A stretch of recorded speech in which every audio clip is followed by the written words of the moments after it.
We literally are throwing so much money around doing stupid shit, and real problems, we're not addressing them. You know, it's an example. This is the last thing I'm going to do before I call it a day. I'm going to play a video from James from the Internet, who is fucking phenomenal. Also on Act TV. So if you're going to go and check out Act TV on YouTube, you'll also get James from the Internet stuff, his videos. But he also streams on Twitch. James from the Internet, the first I in Internet. It's only one I in Internet. The only I in Internet is a 1. So there you go. So I'm going to watch a video of James from the Internet. This is from today, and it's awesome, which is unsurprising to me because I know James from the Internet's content, and he is fantastic. And I hope you guys really enjoy this. And again, go support Act TV. Give James a follow or a subscribe on Twitch. And yeah, I'm pushing buttons. Things are happening.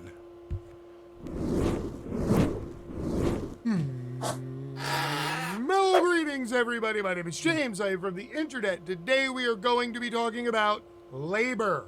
Now, the word labor has many definitions and can be used as many different parts of speech. Today, I want to discuss just a few of those and what they are in relationship to different people, to capitalists and investors, to members of a community, to other co-workers, and of course, to the bottom line of corporate shareholders. Let's take a look today and learn a little bit about labor. Here we go! Hundreds of Frito Lay workers on strike in Topeka, Kansas, citing forced overtime and 84-hour work weeks. If you're not aware, 84 hours a week, that's a lot of hours to demand that somebody work. So This will also touch on a bunch of the different stuff that we've already talked about today, including like the weirdness of how do you support or not support this company by accidentally supporting the 86 companies that also are that company without knowing that you're supporting that company. So that's a thing. So surely there is a very good reason for this, right? Workers at the Topeka plant have been pushed to the brink as the factory revved up operations during the pandemic. According to the local labor union 218, many of the factory's more than 800 workers are working 7 days a week and up to 12 hours per shift, with just 8 hours between clocking in and clocking out. Quote, they are forcing the current workforce to work double and triple shifts. Workers do not have enough time to see their family, do chores around the house, run errands, or even get a healthy night's sleep. Or look for a better job. That's one of the tricks here is you get stuck because you are working and you are working in a shitty environment that you can't escape because you don't get time to go find something else. That's not, evil. Now, this is the part where I am going to pose a question, and here it is. If capitalists and investors actually gave a fuck about people who work for them and considered them to be individual human beings rather than an amalgamous mass in a column in a spreadsheet referred to as labor, would they be forcing people to work 84 hours a week and to work 12 on and 8 off, back to back to back for 7 days at a clip? Does that sound like something that somebody would do if they actually gave a crap about any of those human beings or the quality of their life? Seriously, ask yourself that question. I'll continue. Frito Lay said it's, quote, committed to providing a safe and fair workplace, and that it made an offer to the local Union 218 back on July 1st that would, quote, address the concerns that have been raised about the Topeka facility. Under the proposed contract, workers would receive a 4% wage increase over the next 2 years, and the work week would be capped at 60 hours. Wow. Really? That just You're does the gonna heart give them good. a whole 4% over the course of 2 years as they work 60 hours a week every week so that you can sell more chips and make more profits? I feel like there would be a different way to do that. I'm going to get to that in just a second. Quote, We believe the strike unnecessarily puts our employees at risk of economic hardship, and we're focused on resolving this matter as expeditiously and fairly as possible. While we work to resolve the strike, we remain focused on continuing to run the operations of the plant in Topeka and set a contingency plan to ensure employee safety. Now, I love quotes from companies in situations like this. They're like my favorite fucking thing because they're always like, we absolutely want the fair, equitable, we want the right answer for all of us. One that, like, makes it so we're all coming as a family to the table and agreeing and growing together. And isn't it great that the solution we have is that we're just gonna fuck you a little bit less? I'm not a registered OSHA person, even though I did take and pass the OSHA 10, the OSHA 20, and the OSHA 40, which actually licenses me to go to corporations and teach the 10-hour basic workplace safety OSHA course. I'm going to guess that having fewer employees working than were already working there when shit was bad is going to make it worse and thus less safe. When that happens, people make mistakes. They get sloppy because they're exhausted, because they're trying to do the work of multiple people at once. That is when accidents happen. But apparently, Frito Lay is not concerned about that because the chip must go on. The maker of Cheetos, Doritos, and Tostitos, all the fancy O's, is a division of New York-based Pepsico, the food and beverage giant with a market cap north of $211 billion. PepsiCo didn't immediately respond to a request for comment, but earlier this week the company said revenue is up 14% year to date, fueled by the success of Frito Lay, which recorded more than $4.2 billion in sales last year as pandemic-bound Americans loaded up on snack foods. A box drop technician at the Topeka facility says that workers are not sharing in the company's gains.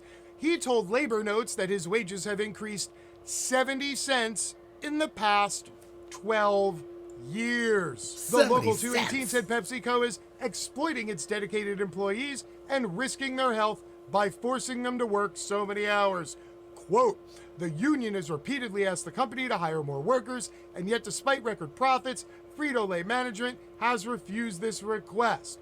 Now we get to the entire source of the problem. Frito Lay wants to hire as few employees as possible because the labor force is unionized, and anybody they hire who joins the union, well then, they will get certain guarantees in their contract, which include health benefits. And Frito Lay would rather pay a small number of employees a ridiculous amount of overtime, work those people into the ground until they drop, then and only then hiring 1 or 2 workers to replace them, rather than hiring another 100 or 200 workers so that everybody's only working 40 hours a week, because of course they would have to pay for the health insurance for those people, while they're busy earning $70 billion in annual revenue. In a letter to Frito Lay published in the Topeka Capital Journal, Cherry Renfro, another worker at the plant, said that, quote, iron-fisted management has created a toxic environment. She said workers did not receive hazard pay, bonuses, or other pandemic-specific considerations, and that their safety concerns have been brushed aside by supervisors. When a worker collapsed on the line and died, quote, you had us move the body and put another coworker to keep the line going. And so again, I ask, do you really believe capitalists and the investor class give a crap about any of the individual human beings that all get crammed together in that one tiny column in a spreadsheet called labor? They are literally telling their labor force that they are disposable. And yet, they want to run press releases to have the public feel badly for them. But what about the billionaires?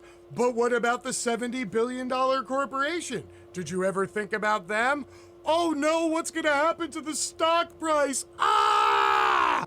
In fact, Frito Lay went out of its way a week into the strike to put out some public statements, including those that said the employees who are currently on strike are the ones who are in fact endangering the other employees. Again, Frito Lay has 800 people working at a plant that needs about 1,200 people working there for it to be safe and everybody to be well rested.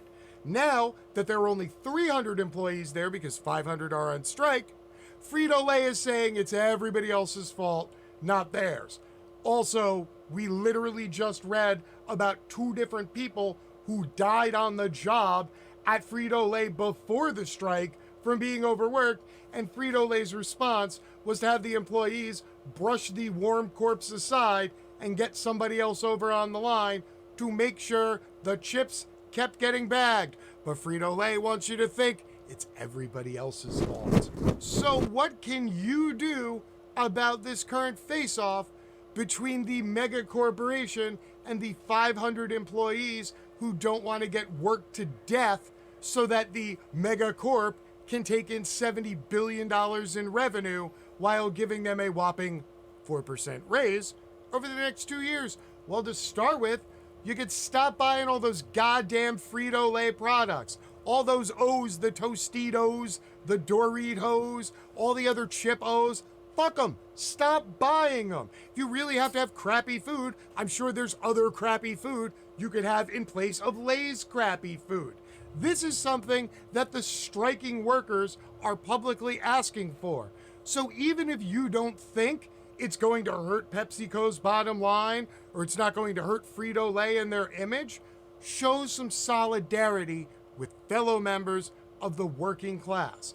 If they tell you the best thing you could do for them right now is to boycott Frito Lay and to make some comments on posts in social media about how Frito Lay needs to treat its employees better, then maybe, if you can find a few minutes in your day, please do that. Because if fellow members of the working class act in solidarity with other members of the working class, that is how you build a proper labor movement. So fellow workers, take care of each other, because your bosses, management, investors, and the capitalists literally do not care if you live or die. Until next time, my name is James. I am from the internet and I am out. Peace.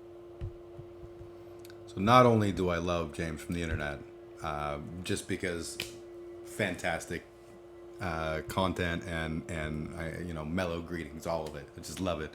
But what a great fucking video! What a great chunk of thought, right? We're stuck with these corporations that are doing all of the nastiest things they can to us, and then we're like, oh, it sucks that you are, but what am I supposed to do? The reality is, Frito Lay's profits are up because we are buying more of their products. I will admit freely, last night I bought a bag of Cheetos. Not something I typically do, but these are facts. I ate Cheetos last night, and then today I saw that video and went, ooh, buyer's remorse, buyer's remorse. I mean, that's not the end of the world, but if I buy some other product, maybe I'm doing that little tiny thing that maybe they don't have those profits grow.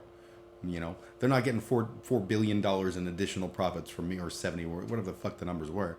They're not getting that from me, but they are getting that. And if we are all smart about it, then we can fuck them over. So let's just take a look. I bet it'll be easy to boycott Pepsi, right? Let's find out together, shall we? All right. So, back to the old Googs. Pepsico brands.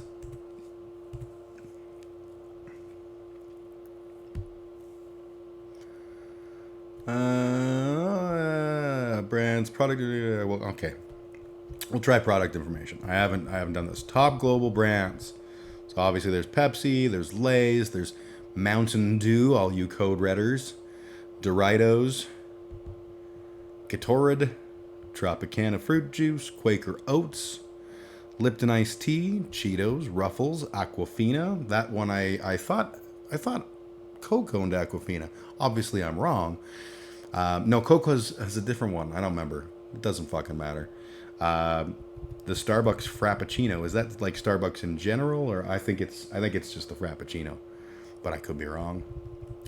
Lipton Brisk Iced Tea, Tostitos, Fritos, Diet Pepsi, which is actually liquid smegma, Mirinda, which looks like an orange drink, 7 Up, Sierra Mist, Mountain. It's really Sierra Mist, which is like a cheap knockoff Mountain Dew, if I'm not mistaken. Walker's potato chips, and Pepsi. That's just the global brands. I have a feeling like if we dig in a little bit deeper, what brands are owned by PepsiCo? Here we go. So this is as of 2015, thanks to Wikipedia, that true source of leftist information, unless it's wrong, in which case it's right-wing propaganda. As of January 21, the company possesses 23 brands that have over $1 billion in sales, operations all over the world, annual net revenue over $70 billion based on net revenue, profit, and capitalization. Second largest food and beverage business in the world, behind Nestle. PepsiCo's flagship product, Pepsi Cola, has been engaged in a rivalry for generations with Coca-Cola, commonly referred to as the Sody Wars. Okay, that's not what I'm looking for. There's got to be, products and brands. There we go. So Pepsi, Mountain Dew, Lay's, Gatorade, Diet Pepsi, tropical beverages. This is all the shit that we've already looked at. Business divisions. Because the thing is, like, they own restaurants, right? This is a spiel. This is what I'm trying to find. So Quaker Foods, Latin America, Europe, South America, corporate governance. Fuck. Let's just search for a restaurant.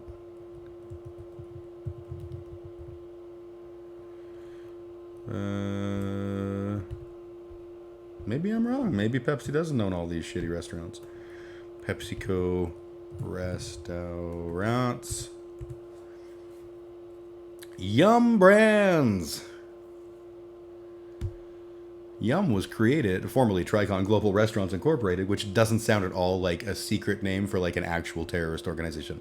No, I work at Tricon Global Restaurants Incorporated. Don't worry, Tovarish. Is an American fast food corporation listed in the Fortune 1000. Yum operates brands KFC, Pizza Hut, Taco Bell, The Habit Burger Grill, and Wing Street worldwide, except in China, where the brands are operated by a separate company, Yum China. 421 also owned Long John Silver's, largest food restaurant companies in terms of system units. So, history. PepsiCo fast food division. Company's history traces back to 1977 when PepsiCo entered into the restaurant business by acquiring Pizza Hut. A year later, PepsiCo purchased Taco Bell. R.J. Reynolds sold KFC to PepsiCo in order to pay off debt from its recent purchase of Nabisco. In 1990, Hot and Now was acquired via Taco Bell, but the company would later be sold in 1996. In 92, PepsiCo acquired California Pizza Kitchen. 93, it acquired Chevy's Fresh Mex, D'Angelo Grilled Sandwiches, and the American division of Canadian chain Eastside Mario's. Bada boom, bada bing! However, these chains would later be sold when PepsiCo exited the restaurant business and spun out KFC. Okay, so PepsiCo sold PepsiCo Food Systems Restaurant Supply Unit to Ameriserve Food Distribution, Inc., which, again, every one of these titles sounds like people that actually have a volcano base. No, man, I work for Ameriserve Food Distribution Incorporated. Don't even fucking worry about it, okay? Bada boom. So I'm wrong about that. But clearly, the point being, Pepsi owns a bunch of shit. And a bunch like Quaker fucking Oats. How in the hell are you like, how can you boycott when you're like, you can't know all the things that they're making? It's the most stupid shit. Anyways, I'm probably just ranting like a lunatic lefty.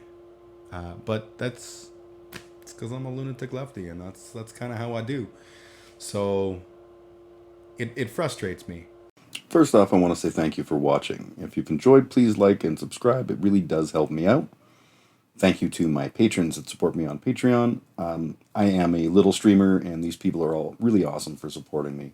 Thank you to I Am Canadian. Special huge thanks go to my one prophet, Shithead Dave Anderson. And of course, my final tier of supporters is the gods. This tier is the most expensive and likely to never have any members, but Patreon really told me I should have one, so it's true, I guess. There are no gods. I try to put up stuff at least once a week, and I live stream every Saturday at noon Mountain Time on Twitch, YouTube, and Facebook, like an old man. Again, thanks for watching, and have a kick-ass day.